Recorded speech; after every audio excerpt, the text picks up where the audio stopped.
ദൈവവചനം ആരുടെ പക്കലേക്ക് വന്നോ അവരെ ദൈവങ്ങളെന്ന് വിളിച്ചു എന്ന് പറയുന്നില്ലേ ദൈവവചനത്തിൽ. അപ്പോൾ ദൈവം നമ്മുടെ അടുത്തേക്ക് വരുന്നു, എന്നിട്ട് ദൈവത്താൽ നമ്മൾ നിറയുന്നു. അപ്പോൾ ദൈവത്തെ പോലെ ആവാനായിട്ട് ദൈവം നമ്മളെ ക്ഷണിക്കുകയാണ്. ദൈവം തന്നെ ആക്കുകയാണ് നമ്മളെ ദൈവത്തെ പോലെ. ദൈവം മക്കളാക്കുന്നു. ദൈവത്തിന് അതായിരുന്നു ആഗ്രഹം.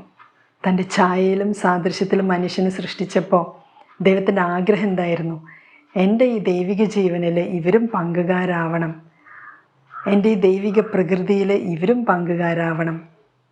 അപ്പോൾ നമുക്ക് മാനുഷിക പ്രകൃതിയാണുള്ളതെങ്കിലും ദൈവത്തിൻ്റെ ആ നേച്ചറിലേക്ക്, പ്രകൃതിയിലേക്ക് ആവാനായിട്ട് ദൈവം തന്നെ നമ്മൾ ഒരുക്കുകയാണ്. അതിനുവേണ്ടി ആദ്യം ദൈവത്തിൻ്റെ വചനം കൊണ്ട് നമ്മൾ നിറയണം. പിന്നെ ദൈവം കൊണ്ട് ഇങ്ങനെ നിറഞ്ഞ് കൂടുതൽ നമ്മളിങ്ങനെ ദൈവത്തെ പോലെ, ദൈവത്തിൻ്റെ ജീവൻ കൊണ്ട് നിറഞ്ഞ്, ദൈവത്തിൻ്റെ പ്രകാശം കൊണ്ട് നിറഞ്ഞ്, ദൈവത്തിൻ്റെ സ്നേഹം കൊണ്ട് നിറഞ്ഞ് കൂടുതൽ ദൈവത്തിൻ്റെ ഛായയിലും സാദൃശ്യത്തിലും ഇങ്ങനെ കൂടി വരും. പാപം ചെയ്തിട്ട് ദൈവിക ഛായ വികലമായിട്ടുണ്ടെങ്കിൽ നമ്മൾ പേഴ്സണൽ പ്രേയറിൽ ഇരുന്ന് പ്രാർത്ഥിക്കണം.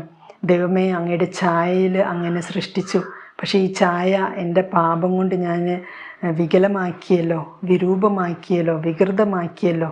എനിക്ക് ഈ ഛായ ഒന്ന് ശരിയാക്കി തരണേ. അങ്ങയുടെ ഛായയിൽ ആണ് വേണ്ടത് അല്ലേ? അപ്പൻ്റെ ഛായയല്ലേ മക്കൾക്ക്, അമ്മയുടെ ഛായയല്ലേ മക്കൾക്ക് ഉണ്ടാവുക. ചില കുട്ടികളോട് നമ്മൾ പറയും, നീ അപ്പൻ്റെ അമ്മയുടെയും ഛായയില്ലല്ലോ എന്ന് പറയുമ്പോൾ ആ കൊച്ചിന് എന്തൊരു വിഷമാണ്, ഉള്ളിൽ ഭയങ്കര വേദനയാണ്, അപ്പൻ്റെ അമ്മയുടെയും ഛായ അല്ല എന്ന് കേൾക്കുമ്പോൾ. അപ്പോൾ ദൈവത്തിൻ്റെ മക്കളാണ് നമ്മളെങ്കിൽ ദൈവത്തിൻ്റെ ഛായ വേണ്ടേ? പിന്നെ ദൈവത്തിൻ്റെ സാദൃശ്യം നമുക്ക് നഷ്ടപ്പെട്ടു പോയിട്ടുണ്ടെങ്കിൽ, ആ അനന്തമായ സ്നേഹൈക്യത്തിൻ്റെ സാദൃശ്യം, അനന്തതയുടെ സാദൃശ്യം നമുക്ക് നഷ്ടപ്പെട്ടു പോയിട്ടുണ്ടെങ്കിൽ അത് തിരിച്ചു തരണേ പരിശുദ്ധാത്മാവേ, പരിശുദ്ധ റൂഹാ തമ്പുരാനേ എന്ന് പറയണം. ജ്ഞാനത്തിൻ്റെ പുസ്തകത്തിൽ നമ്മൾ വായിക്കും, ദൈവം തൻ്റെ അനന്തതയുടെ സാദൃശ്യത്തിൽ നമ്മളെ നിർമ്മിച്ചു. നമ്മുടെ സോള് ഇറ്റേണൽ, ആത്മാവ് നിത്യമാണ്, നിത്യതയിലേക്കാണ് ദൈവം നമ്മളെ ക്ഷണിക്കുന്നത്. അപ്പോൾ നമ്മളിങ്ങനെ ലിമിറ്റഡായിട്ട് ജീവിച്ചാലോ, പാപത്തിൻ്റെ ഈ സ്വാധീനവും പാപത്തിൻ്റെ ആ കോൺസിക്വൻസ്, അനന്തരഫലമൊക്കെ കാരണമാണ് നമുക്ക് ലിമിറ്റഡായിട്ട്, കെട്ടപ്പെട്ടതായിട്ട് തോന്നുന്നത്. അപ്പോൾ പേഴ്സണൽ പ്രേയറിന് ഇരിക്കുമ്പോൾ ഇങ്ങനത്തെ കാര്യങ്ങളൊക്കെ നമുക്ക് ബോധ്യമാവണം. എനിക്കും ദൈവമക്കളുടെ സ്വാതന്ത്ര്യത്തിൽ ജീവിക്കണം. യഥാർത്ഥമായിട്ടുള്ള ആന്തരിക സ്വാതന്ത്ര്യത്തിൽ, ദൈവമക്കളുടെ സ്വാതന്ത്ര്യത്തിലേക്കാണ് നമ്മൾ ഓരോരുത്തരും വിളിക്കപ്പെട്ടിരിക്കുന്നത്. വിളിക്കപ്പെട്ടവർ അനേകം, തിരഞ്ഞെടുക്കപ്പെട്ടവർ ചുരുക്കം എന്ന് പറയുമ്പോൾ, വിളിക്കപ്പെട്ടവർ എങ്ങനെയാണ് അതിനോട് പ്രത്യുത്തരിക്കുന്നത്, റെസ്പോണ്ട് ചെയ്യുന്നത്, അതിനനുസരിച്ചാണ് നമ്മൾ തിരഞ്ഞെടുക്കപ്പെടുന്നത്. അപ്പോൾ ദൈവം നമ്മളെ വിളിച്ചിട്ടുള്ള കാര്യങ്ങൾ നമ്മൾ യെസ് പറയണം, റെസ്പോണ്ട് ചെയ്യണം. അപ്പോൾ നമ്മൾ തിരഞ്ഞെടുക്കപ്പെടുന്നു. തിരഞ്ഞെടുക്കപ്പെട്ടവരെ ഗണത്തിൽ നമുക്കും വേണ്ടേ, നമുക്കും ആവണ്ടേ? നമ്മളെന്തിനാണ് മാറി നിൽക്കുന്നത്? നല്ല കാര്യങ്ങൾക്ക്, ഉന്നതമായ കാര്യങ്ങൾക്ക് ദൈവം വിളിക്കുമ്പോൾ നമ്മളെന്തിനാണ് നല്ലതല്ലാത്ത താഴ്ന്ന കാര്യങ്ങൾ ചൂസ് ചെയ്യുന്നത്? നമുക്ക് ഹയർ ടേസ്റ്റ് കിട്ടിക്കഴിഞ്ഞാൽ ലോവർ ടേസ്റ്റ് ഒന്നും വേണ്ട. ഉന്നതമായ രുചികൾ, ഉന്നതമായ അഭിരുചികൾ കിട്ടിക്കഴിഞ്ഞാൽ പിന്നെ ആർക്കും താഴ്ന്ന നിലവാരത്തിലുള്ള രുചികളോ അഭിരുചികളോ ഒന്നും വേണ്ട. നമ്മുടെ ചെറുപ്പക്കാരൊക്കെ ഈ ലഹരിയുടെയും മദ്യത്തിൻ്റെയും ഒക്കെ പിന്നാലെ പോകുന്നത് എന്തുകൊണ്ടാണ്? ഈ ഉന്നതമായിട്ടുള്ള ടേസ്റ്റ് അവർക്ക് കിട്ടിയിട്ടില്ല, ഉന്നതമായിട്ടുള്ള രുചി കിട്ടിയിട്ടില്ല. അപ്പോൾ നമ്മളായിട്ട് സഹായിക്കണം. Taste and see how good God is എന്ന് നമ്മുടെ ജീവിതം കൊണ്ട് നമ്മൾ അവരെ പ്രചോദിപ്പിക്കണം. കർത്താവ് എത്ര നല്ലവനാണെന്ന് രുചിച്ചറിയുവൻ. ഒന്ന് ടേസ്റ്റ് ചെയ്ത് നോക്ക്. ടേസ്റ്റ് ചെയ്യാതെ നല്ലതല്ല ചീത്തയാണ് അങ്ങനെയൊന്നും പറയാൻ പറ്റില്ലല്ലോ. ടേസ്റ്റ് ചെയ്യണം. അപ്പോൾ പേഴ്സണൽ പ്രേയറിൽ ദാഹിക്കണം, കർത്താവെ അങ്ങേ രുചിക്കാൻ എനിക്ക് ആഗ്രഹമുണ്ട്. അപ്പോൾ ഈ ആത്മീയ രുചികളൊക്കെ കിട്ടണമെങ്കിൽ ചിലപ്പോൾ ശാരീരികമായിട്ടുള്ള ചില രുചികളൊക്കെ വേണ്ടാന്ന് വെക്കേണ്ടി വരും. ചിലപ്പോൾ ശാരീരിക കണ്ണ് അടഞ്ഞിരിക്കുമ്പോഴായിരിക്കും ആത്മീയ കണ്ണ് തുറക്കുക. നമ്മുടെ ശാരീരികമായിട്ടുള്ള നാവിൻ്റെ ടേസ്റ്റ് വേണ്ടാന്ന് വയ്ക്കുമ്പോഴായിരിക്കും ചിലപ്പോൾ ആത്മീയ നാവിൻ്റെ ടേസ്റ്റ് ആക്റ്റീവാവുക, സജീവാവുക. ഈ ശാരീരികമായിട്ടുള്ള ചെവികൾ ലോകത്തിൻ്റെ കാര്യങ്ങൾക്ക് നേരെ അടയ്ക്കുമ്പോഴായിരിക്കും ദൈവത്തിൻ്റെ സ്വരം നമ്മൾ കേട്ടു തുടങ്ങുക. അങ്ങനെ ചില അടക്കങ്ങളൊക്കെ നമുക്ക് പ്രാക്ടീസ് ചെയ്യാം. ഡിസിപ്ലിൻ ഇല്ലാതെ, അച്ചടക്കമില്ലാതെ ആത്മീയമായിട്ട് വളരാൻ പറ്റില്ല. പണ്ടൊക്കെ നമ്മൾ പറയായിരുന്നു കണ്ണടക്കം, കാതടക്കം. ഇപ്പം അങ്ങനെയൊന്നുമില്ല. അതൊക്കെ വാല്യൂസ് അല്ലാതായി തീരുകയാണ്. എന്തിനാണ് എനിക്ക് ഫ്രീഡം ഇല്ലേ, ലൈസൻസ് ഇല്ലേ, എനിക്ക് ഞാൻ നോക്കാൻ വിചാരിക്കുന്നു ഞാൻ നോക്കും, എനിക്ക് എന്തും കേൾക്കാം, അങ്ങനെയൊക്കെ നമ്മൾ ആവശ്യമില്ലാത്തത് നമ്മുടെ ഉള്ളിലേക്ക് എടുക്കുകയാണ്. നമ്മുടെ ഇന്ദ്രിയങ്ങളിലൂടെ ആവശ്യമില്ലാത്ത ഓരോന്ന് നമ്മുടെ ഉള്ളിലേക്ക് എടുത്തു കഴിഞ്ഞാൽ അത് നമ്മുടെ ഉള്ളിൽ കയറി പ്രവർത്തിക്കും, വർക്കാവും. എന്നിട്ട് പല നാശനഷ്ടങ്ങളും നമ്മുടെ ഉള്ളിൽ തന്നെ സംഭവിക്കും. പിന്നീട് നമ്മൾ ആലോചിച്ച് നോക്കുമ്പോൾ എന്താ എൻ്റെ ജീവിതം ഇങ്ങനെ, എന്താ ഇങ്ങനെ സംഭവിക്കണേ, എന്താ ഞാൻ ഇങ്ങനെ ചിന്തിക്കണേ, എന്താ ഇങ്ങനത്തെ അഡിക്ഷൻസ്, എന്താണ് ഇങ്ങനത്തെ ആഗ്രഹങ്ങൾ എനിക്ക് വരണേ, എന്താ ഇങ്ങനത്തെ ചിന്തകൾ വരണേ. ഒന്ന് ഓർത്ത് നോക്കുക, എന്തൊക്കെയാണ് ഇന്ദ്രിയങ്ങളിലൂടെ നമ്മൾ ഉള്ളിലേക്ക് കയറ്റിയിരിക്കുന്നത്. അപ്പോൾ ഈശോയുടെ തിരുരക്തം കൊണ്ട് കഴുകി ശുദ്ധീകരിക്കപ്പെടാൻ നമ്മൾ ആഗ്രഹിക്കണം. നമ്മുടെ തന്നെ അനുതാപ കണ്ണുനീര് കൊണ്ട് ഉള്ള് ശുചീകരിക്കപ്പെടാൻ നമ്മൾ ആഗ്രഹിക്കണം. ഈശോയുടെ തിരുരക്തം കൊണ്ട് നമ്മുടെ ഹൃദയമൊക്കെ ശുദ്ധീകരിക്കപ്പെടാൻ ആഗ്രഹിക്കണം. അപ്പോൾ പേഴ്സണൽ പ്രേയറിൻ്റെ സമയത്ത് ഇതൊക്കെ പറഞ്ഞിരുന്ന് കരഞ്ഞ്, കർത്താവേ എനിക്കും വേണമല്ലോ നല്ലൊരു ആത്മീയ ജീവിതം, നീ എത്ര വലിയ പാപിയാണെങ്കിലും ഒന്ന് അനുതപിച്ച് നല്ലൊരു കുമ്പസാരം നടത്തി തിരിച്ചു വരാൻ റെഡിയാണെങ്കിൽ ദൈവം നിന്നെ സ്വീകരിക്കാൻ റെഡിയാണ്. എന്നും ഈ പാപജീവിതത്തിൽ മുഴുകി പാപിയെ പോലെ ഇങ്ങനെ ജീവിക്കേണ്ട, ഞാൻ പാപി തന്നെയാണ്, എനിക്ക് ഒരു ഗുണം പഠിക്കില്ല എന്നൊക്കെ പറഞ്ഞിരിക്കുന്നവരുണ്ട്. അങ്ങനെയൊന്നും ചെയ്യല്ലേ. ദൈവം കാരുണ്യവാനാണ്. നിന്നെ അനുതാപത്തിലേക്ക് നയിക്കുകയാണ് ദൈവത്തിൻ്റെ കരുണയുടെ ലക്ഷ്യം. ദൈവം കരുണ കാണിക്കുന്നത് നിന്നെ അനുതാപത്തിലേക്ക് നയിക്കാനാണ്. ഒന്ന് ചേഞ്ച് ചെയ്ത് ഒരു മാനസാന്തരം വന്ന് നല്ല കാര്യങ്ങൾ കൊണ്ട് നിറഞ്ഞ് ദൈവികമായിട്ട് ജീവിക്കാനായിട്ട് നമുക്ക് സാധിക്കും. കുമ്പസാരം എന്ന കൂദാശ വലിയൊരു ഗിഫ്റ്റാണ്. മാരക പാപങ്ങൾ ക്ഷമിക്കപ്പെടും. യഥാർത്ഥ അനുതാപത്തോടുകൂടെ കണ്ണുനീരോടുകൂടെ കർത്താവെ എനിക്ക് തെറ്റിപ്പോയി ക്ഷമിക്കണേ, നല്ലൊരു ജീവിതം ജീവിക്കാൻ ഞാൻ ആഗ്രഹിക്കുന്നു, കുറേ ദുശീലങ്ങളൊക്കെ വന്നിട്ടുണ്ട്, പക്ഷെ ഇതിൽ നിന്നൊക്കെ ഒരു വിടുതൽ ഞാൻ ആഗ്രഹിക്കുന്നു എന്ന് യഥാർത്ഥമായി ആഗ്രഹിച്ച് പ്രാർത്ഥിച്ച കർത്താവ് സഹായിക്കും, പരിശുദ്ധാത്മാവ് സഹായിക്കും.